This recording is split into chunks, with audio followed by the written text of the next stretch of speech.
When it comes to the notice to vacate, you have to deliver it pursuant to the property code. And so you have to either hand deliver it to the tenant or you have to affix it to the inside of the door. But there's a section in the property code where it allows you to fix it on the outside of the door with the words important documents in all caps labeled on the envelope. And that's if there's no mailbox on the premises or the landlord reasonably believes that the tenant is violent or harm could result in either the tenant or the landlord or whoever's delivering the notice to vacate. When my clients oftentimes are buying properties from foreclosure sales, so the people that are still living on the property, my client has no relationship with them. Sometimes we don't even know their names. We don't know their mental stability. We don't know if they have a tendency towards violence. So I have a courier service that will ring the doorbell to deliver the notice to them in person. But if they don't answer the door, we're not breaking down the door to affix it to the inside. I mean, that's just a recipe for disaster, especially since there's no relationship between my client and these tenants. Anytime a landlord affixes it to the outside of the door, then I usually use that provision of the Texas Property Code to argue, this is why.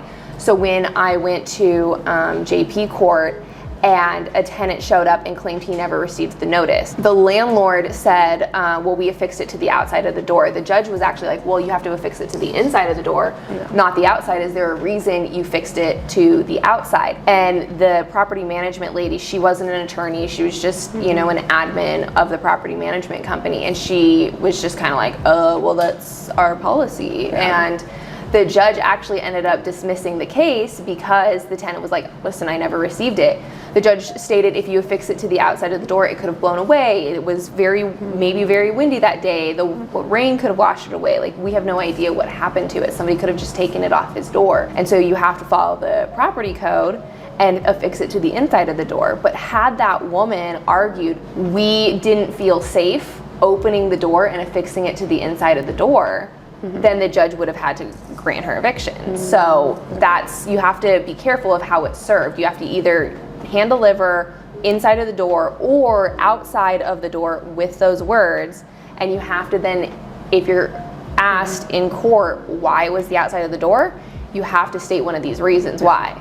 Any of my clients who purchase at foreclosure sales, we are not opening the door to affix to the inside. They either answer the door by us ringing the doorbell or we do it to the outside, because one of my clients, it was a holdover tenant. He purchased a property at a foreclosure sale.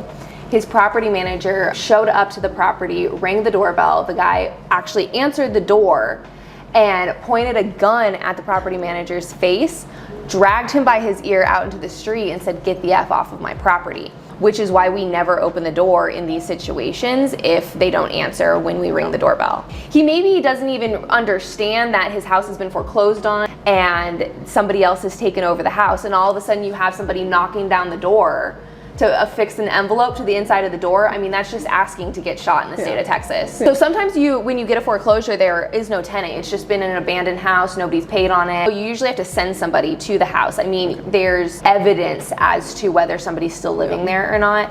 So if there's cars in the driveway, if you see obviously movement inside the house, a lot of times if you ring the doorbell, people will end up answering. If there's like working Ring camera, working motion detection cameras, stuff like that. You can usually tell if somebody's still residing there or not.